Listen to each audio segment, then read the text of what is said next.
Donc, bonjour, mon nom c'est Pressine Ndongi, je suis de la République du Congo, Congo-Brazzaville. J'ai fait le RNC en 2016 à Nairobi et j'ai aussi alumni du Mandela Washington Fellowship en 2018. J'ai fait pour le RNC et le Mandela Washington Fellowship le Business Track.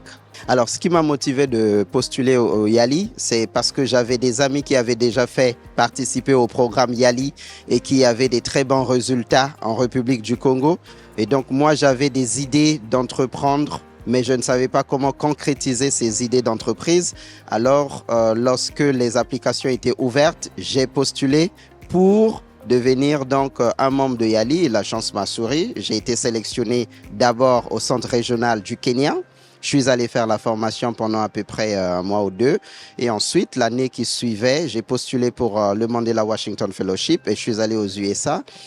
Et ça, c'était en 2018. Aujourd'hui, moi, je suis président de l'ONG LEB Congo. LEB Congo, en fait, c'est un acronyme qui veut dire Leadership, Entrepreneuriat, Business. Nous faisons une seule chose, l'insertion socio-professionnelle des jeunes, des communautés défavorisées. Donc, qu'est-ce qu'on leur donne concrètement ? On leur donne la formation en digital, donc le numérique, la formation en couture, en coiffure, en agriculture. Nous avons aussi un centre d'incubation pour des jeunes qui arrivent avec des idées, mais qui ne savent pas les tourner en projet. Et à la fin de la journée, en fait, on organise des compétitions pour financer leurs projets. Donc ça, c'est ce que nous faisons au sein de LEB Congo.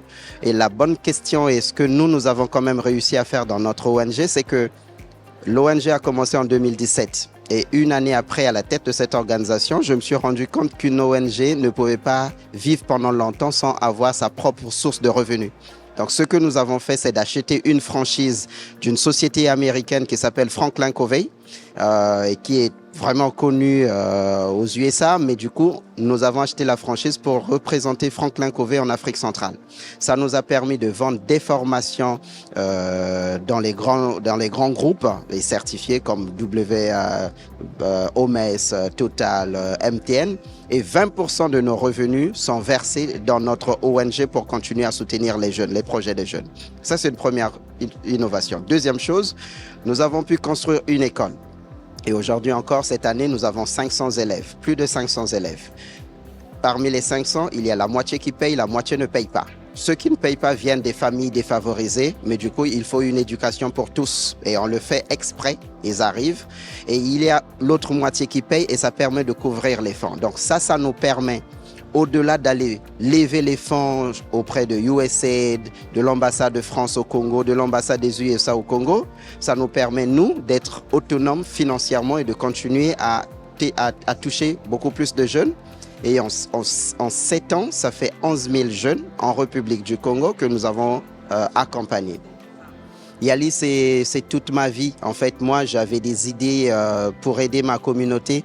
Je me rappelle quand je suis sélectionné, j'étais chef d'agence dans une microfinance et j'allais au centre régional avec un peu cette casquette de jeune chef d'agence. Donc, j'étais un peu fier de moi. Quand j'arrive le premier jour, chacun de nous devrait se présenter. Et là, il y a une dame qui venait du Rwanda et se présente. Elle avait à peu près 18 ans. Elle dit qu'elle était présidente d'une association qui aidait les femmes qui avaient contracté le VIH pendant le génocide.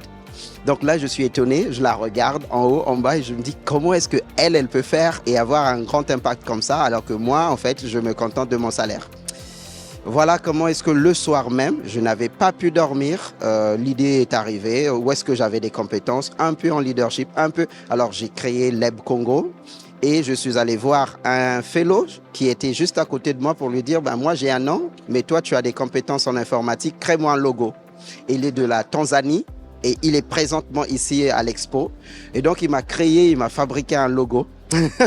et donc, voilà comment est-ce que c'est parti. Aujourd'hui, ça fait 23 volontaires qui travaillent chez nous. Il y a 2 Mandela Washington qui sont avec moi. Donc, nous sommes 3 dans le projet, dans l'ONG et plusieurs autres d'ailleurs. Et ça fait une équipe de 23. Sincèrement, il y a beaucoup de difficultés, surtout parce que nous avons des écosystèmes entrepreneuriaux qui, dans la législation, ne sont pas favorables aux affaires.